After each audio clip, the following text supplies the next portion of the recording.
Before this video starts, I just want to give a reminder to you guys watching the video. If you are new to the channel, please make sure to hit that subscribe button before the video starts and hit that bell.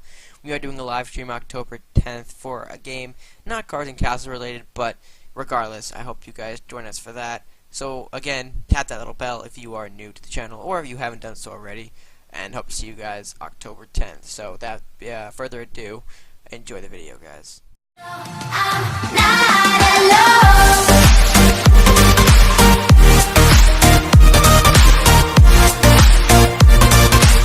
Hey guys, what is going on? RedMaster here, and welcome back to another Cards and Castles video. Today, bringing you guys the final of the 3,000 star deck videos I have lined up for September and October 2017 seasons, although primarily more towards the October 2017 season for this deck in particular, since its main focus relies on a card from the most recent Call of the Grave mini expansion, and that being Reanimate. Reanimate, I feel like, is a certain, sort of like a sleeper card in my opinion. It hasn't really been tapped into by a lot of players, seeing as how that cost requirement, it prevents direct rat or zombie spam from, heavily abusing the card. However, I have seen some decks trying to implicate Reanimate, and there have been some pretty good decks out there. However, I decided to make one myself, primarily in the Viking Warlock build, that has yielded 3,000 star results, and one that, in my opinion, I think is pretty fun to play. So without further ado, guys, we're going to break down the cards that I have for you in this deck, starting with the first two that I can kind of classify into one. As you can see here, we have Sacrifice and Grotesque Offering. These cards primarily here for two reasons. Well, one, Grotesque Offering more specifically for the draw, since Warlocks do not have a lot of draw in this. You're going to be relying on them for your source of draw, your main source of card income, if you will. But one of the bigger focuses, and this can rely on both cards, is the fact that these two cards have instant sacrifice potential. That being, meaning, you can instantly get rid of a unit when you have the opportune moment, and cast Reanimate for a lot more units. Of course, the primary focus of this deck is to not spawn one or two units, although that is an acceptable scenario if need be. But hopefully this deck aims to sacrifice at least 3 or 4 units, giving the idea that if your opponent, your opponent's going to do one of two things when that 3 or 4 Reanimate play comes out. One, try to use up their resources in an attempt to clear the board, or two, Surrendered Shrine. Like I said, Reanimate's becoming, it's a sleeper card. It's possibly a win condition in some regards if you set up correctly and get the right units. So anyway, like I was saying, I like having the instant sacrifice potential from Sacrifice and the Grotesque Offering, just simply because, not a whole lot of decks, especially if you're in Viking Pirate, which seems to be a very popular choice for Reanimate, seeing as how you have those cursed skeletons that can be sacrificed. That instant sacrifice can be useful, and especially with some of the other cards I have in here, sometimes they can be sacrificed for the greater good of a Reanimate play. One thing I will mention, though, about this, you have Sacrifice and Grotesque Offering, Sacrifice being at 3, Grotesque at 2. You can potentially switch that up and put Grotesque at 3, Sacrifice at 2. However, I like to have Sacrifice at 3 because it's cheaper than Grotesque, and I don't want gold count to be an issue when I'm trying to set up my Reanimate. And, Sacrifice being at 1 gold, Reanimate at 3, that's only 4 gold. Depending on how far you're in the game, you could have anywhere from, maybe 3 or 4, or 4 or 5 gold left to spare, meaning that you could probably pull off some sacrifices from spawn, which again probably helps the Reanimate further. So, with that being said, moving into our first technically unit, third card on the list here, you have Mage Apprentice. Mage Apprentice I do have in here, primarily for 3 reasons. One, the most obvious, he is a great 2-drop, the Awakened spell, the range stats. I like to have Mage Apprentice in, again, nearly all of my decks at this point. 2, he does serve as a good sacrifice if need be. And 3, again, that Frozen Storm, always a potential play that I like to have Mage Apprentice for. So I don't want that mage requirement bugging me. So again, carrying the Mage Apprentice I like to have. Just very good to have in general. Moving on now, of course, you guys know the tree I have in here being super strong, super useful. And Forest Revolt, while I'm at it, is in here as well. Just thought I'd get that out of the way. Tree check, very strong, highly recommend, and especially for this deck, it's counter combo or counter win condition, maybe, if that's a better word for it. But it's basically when you turn it around from a reanimate deck, having Wood War is especially useful, and I'll get to that, counter win condition when the time is right. But for then, but for now, know that Tree Tech, of course, in here being very strong, super useful. From there, I move on to Arctic Explorer. Again, similar to Wood War, similar to Mage Apprentice. I do like the stats on this guy, and the fact that the counter win condition does play into this card as well.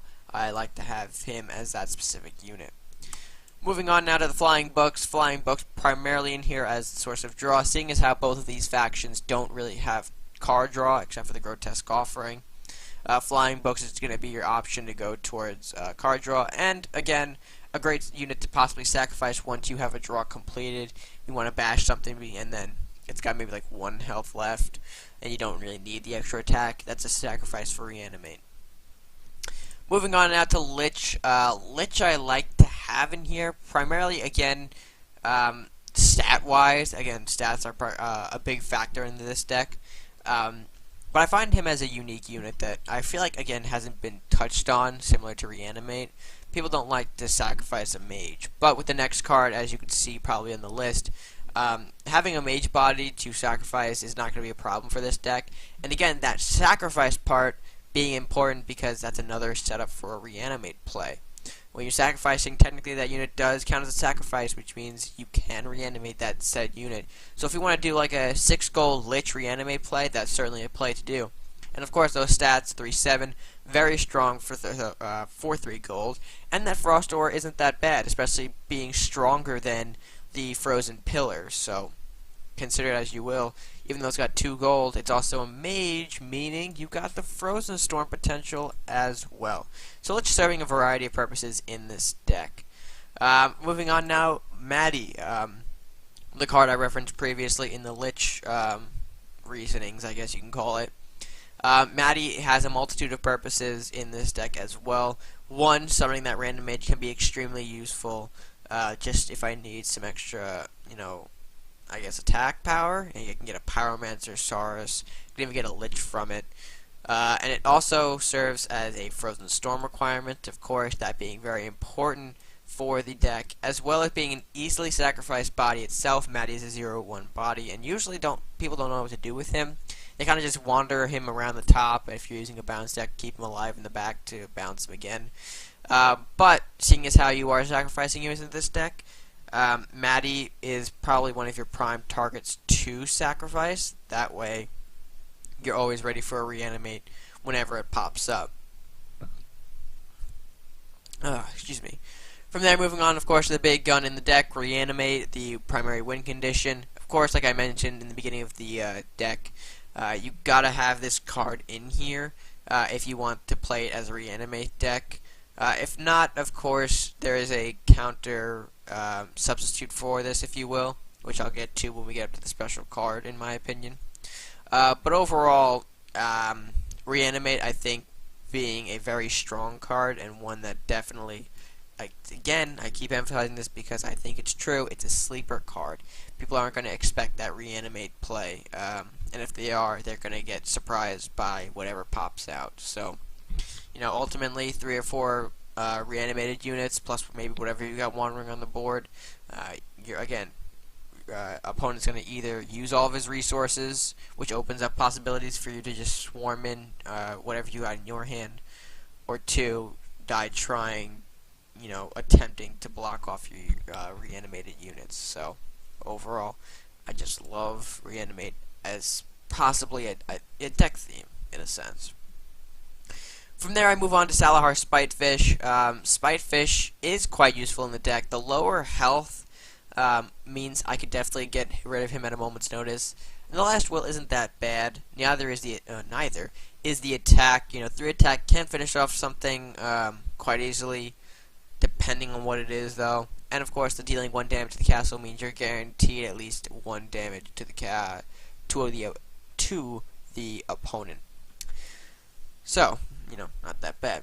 From there, I move on to Talabos. Talabos sort of has the same reasoning as Lich, except Talabos is a more aggressive unit.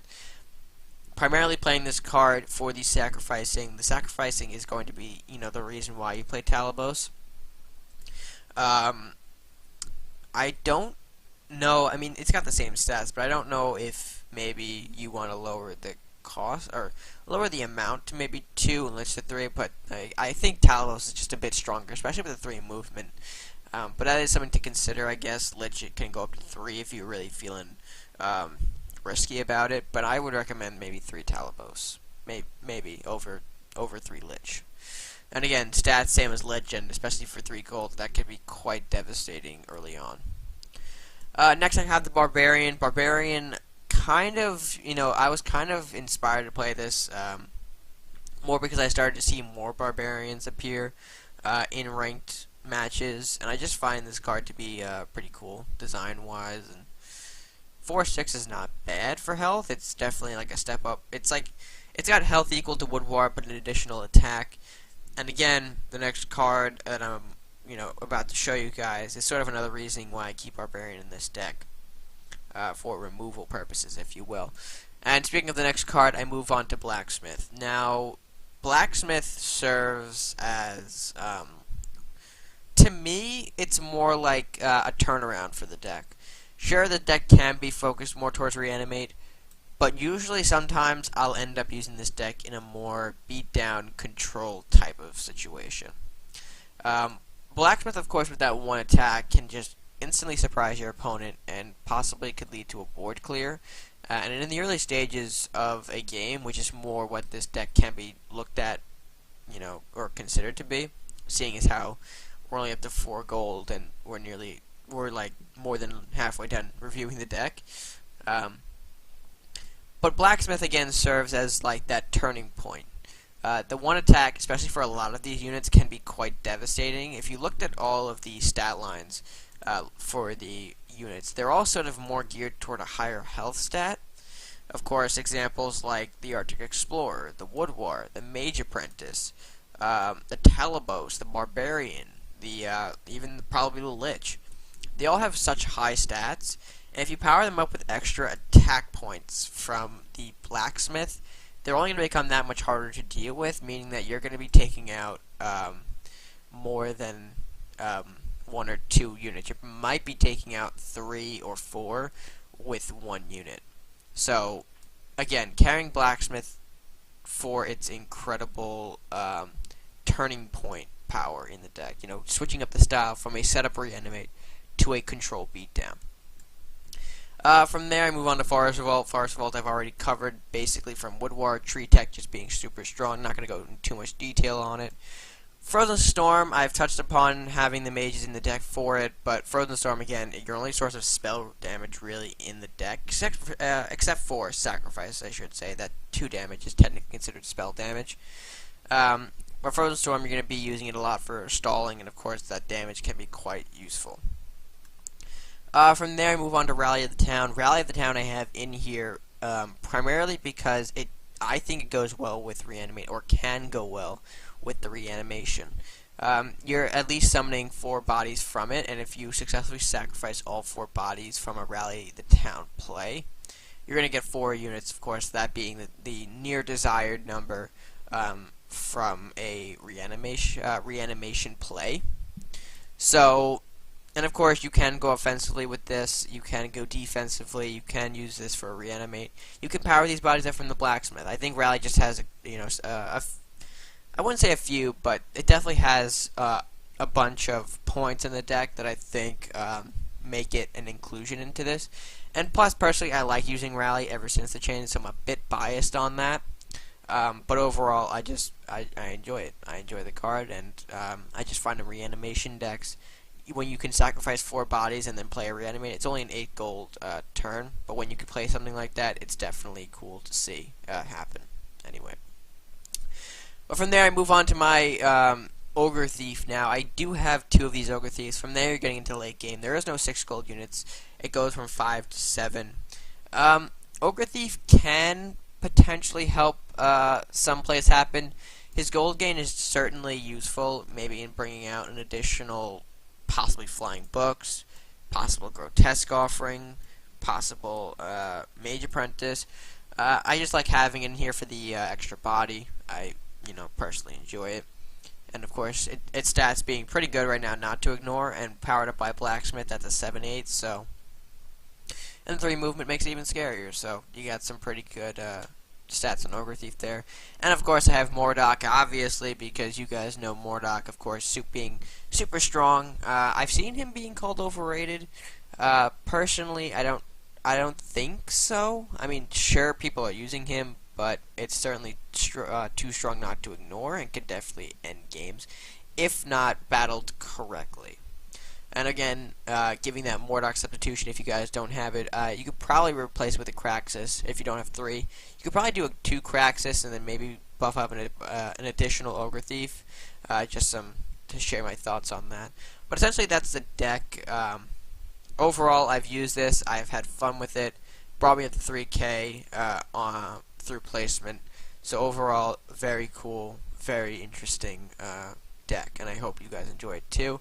And now we're just going to jump right into the gameplay so you guys can see what this deck is capable of. So I hope you enjoy that match coming at you right now. Okay, so going into our match here, we don't want Rally, Mordok, or Sacrifice. Sacrifice I just don't want. I don't feel like we need. And the other 2, a little too high of a cost for our opening game. We do somewhat like these Mage Apprentices in our hand. We do like them. And we're probably going to throw 1 now. The reason being, I want to see what kind of spell we get. The spell could potentially help us. We never know. And if we keep him alive long enough, we do have that. Okay, Hibernate. Hibernate isn't a bad card. Can we be? I think we can be greedy on that one, actually. By doing so, we can place our Mage Apprentice there, and then set up for a Wood War play. That way, he can't directly kill us with the Paladin. Of course, he'll get the heals, but we keep him alive. So he goes for the first Fist of Donic. Wouldn't it be wiser to maybe have attacked first? Maybe I'm overthinking that. But let's see what we get from this Maddie.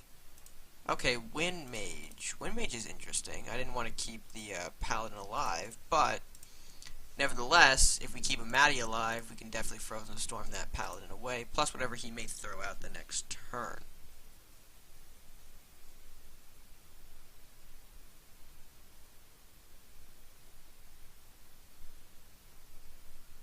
Just thinking about it, I guess. But, might as well go over some of the other options that we have here in our hand. We do have the Blacksmith. Like I mentioned, it is like a secondary win condition. Oh, okay, so he's retreating, and, schooling. Oh, he's schooling up.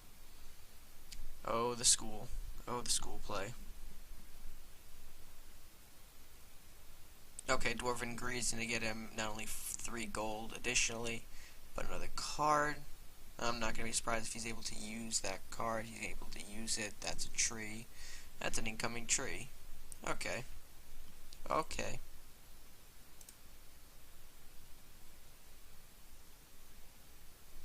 Alright, so let's do this. Frozen Storm, that's going to kill off the Paladin so his dwarf spells are cut off.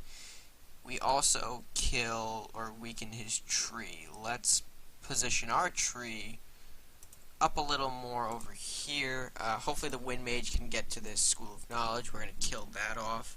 I don't really know if there's a lot of gold gaining options within blue and yellow, so that might have been his only use for it. If then, I guess it's a success for him.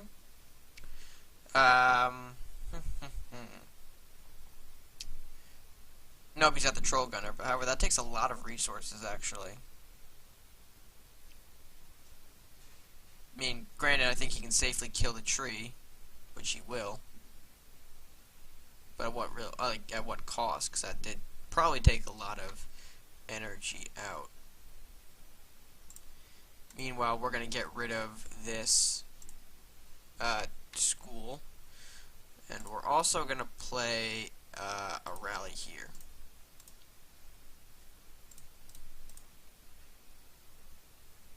Okay, I don't think he's got any chain, but in case he does, we're going to keep our guys a bit separated here. And hopefully, now that we have the reanimate in our hand, that's going to be a goal. Or we're going to start striving towards that goal, which is why I played the rally at this point. Not only do we get rid of the tree and the school successfully, but we also set up for potential reanimation, and reanimation can get scary if things go right. And, of course, right being a luck factor as well, seeing as how you can never know what you get from a reanimate. You could get some great powerful things, which is definitely more than likely, or you could end up with some not so good things, which we won't go heavily into. But looks like he's moving up his guys. I want him to move that troll gunner up, personally. Okay, and he moves it instead back a little further.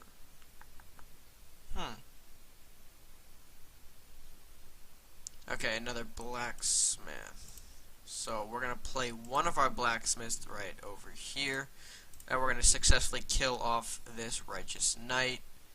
And then we're just going to do a little bit of guard work here. We don't want any of these guys, the wood war at least, coming into our base. And to go along with that, we can just simply play our mage apprentice. That way, if he is going to come at us with the troll gunner, we'll be prepared to take him out with his second blacksmith play. That's the main goal here. If he's got a forest revolt, then things could be a little troublesome.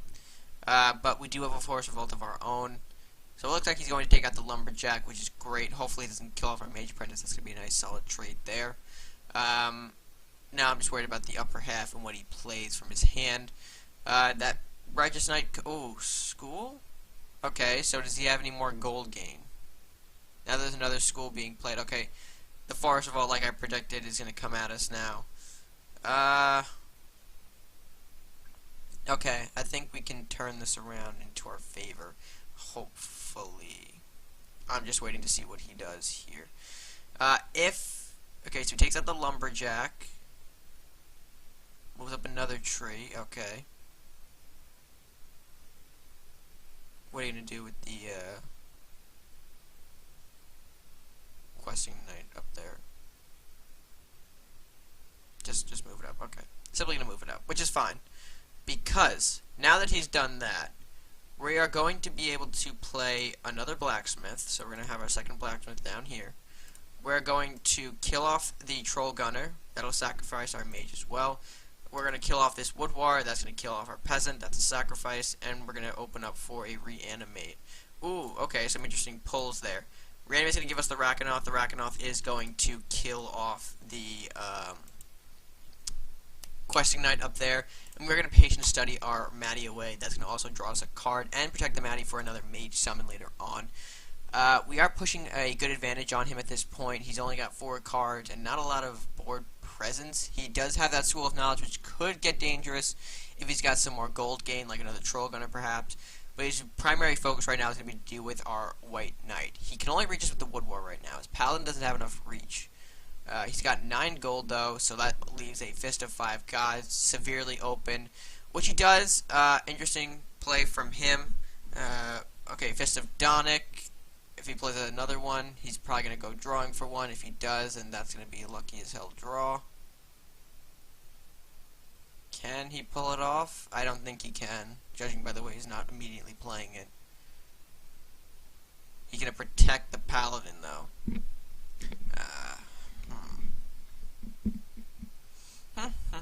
Okay. So, let's play our Maddie again. Just get that out of the way. We'll play our White Knight up a bit, get that threatening Rakanoth as well. Pyromancer is going to take this Wood War out. Maddie's going to go up here for a bit. Forest Revolt? I don't want to No, we're going to play him down here, if anything. If I connected that, then that definitely opens up a Fist of the Five Gods, and since we cannot kill that Dwarf Paladin right now, it would not have been smart to just line it up like that. The Dwarven spell did take me by surprise, though I did not expect that interesting use of the Wood War. I was expecting him to start maybe trying to focus on my White Knight, but I guess he needs that damage. And that was a solid 8 damage he did pull off on us, so I had to give him props for that. However, he does deal with two big bodies in his face, one of which he's going to respond to by using the Ogre Thief. Ogre Thief is going to be quite useful. Not only is he going to probably kill off the White Knight with the combination of Dwarf Paladin and the Ogre Thief, but he'll survive thanks to the fact that Dwarven Paladin's heal is going to save him from a Pyromancer kill. However, we do have the Rakanoth Troll Gunner coming out now. Troll Gunner, can that? Okay, so that deals with the White Knight instead. But however, his Dwarf Paladin cannot reach my Rakanoth here, and that's going to be his opening. Seeing as how now we can open up a Pyromancer shot onto his Ogre Thief, which will damage Castle, kill off Paladin, and damage the Castle. And I think I might have said Castle, but it kills off the Paladin, Thief, and damages Castle. Hopefully I just said that correctly.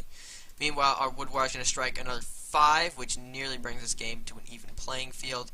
We are going to play an Arctic Explorer as well as an Ogre Thief right here to really solidify our board control. At this point, it's got to be game over. There's no way he can get a focus spell over to me at this point.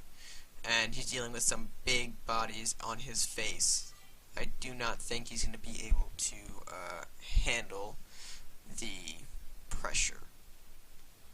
Okay, he responds to the Bulwark. That's going to save his School of Knowledge pretty well. Paladin to heal up his castle additionally, and that's going to do it for the game. So overall, not that bad. We were able to escape that Dwarven focus spells. Donic is certainly becoming a threat nowadays. I highly admire the use of it and how closely some people can either achieve lethal or, like I said, just barely, very close to it, like in this game. But overall, a solid showing nonetheless. So that match, guys, that's going to conclude today's 3K deck video. I hope you guys did enjoy it. I certainly did. And I did have a lot of fun over the past few days showing you guys my, various 3,000 star decks. I feel like I haven't done one since, well, I didn't do one since the August season. But it's still fun to show you guys, give you guys some ideas, and sprout some inspiration, maybe. Who knows? But with that being said, that is going to do it for today's video. If you guys did enjoy, please make sure to leave a like, share with your friends, and comment down below what you thought of today's deck. And of course, if you are new to the channel, hit that subscribe button to show your support to the channel, help it grow. We're pretty close to 300 subscribers. That's pretty cool. We're at 285 right now, so of course all the support helps getting there. And of course, rather if you are new or old, make sure you hit that bell, or in terms of subscriber I should say, not to assume age because it's 2017. But if you are new or old to the channel and you haven't tapped that bell, be sure to do so for that live stream on Tuesday. It's gonna be pretty fun, and hopefully we'll see you guys there. Anything else to wrap up? Really, I don't think so. So with that being said, guys, until next time, stay gaming.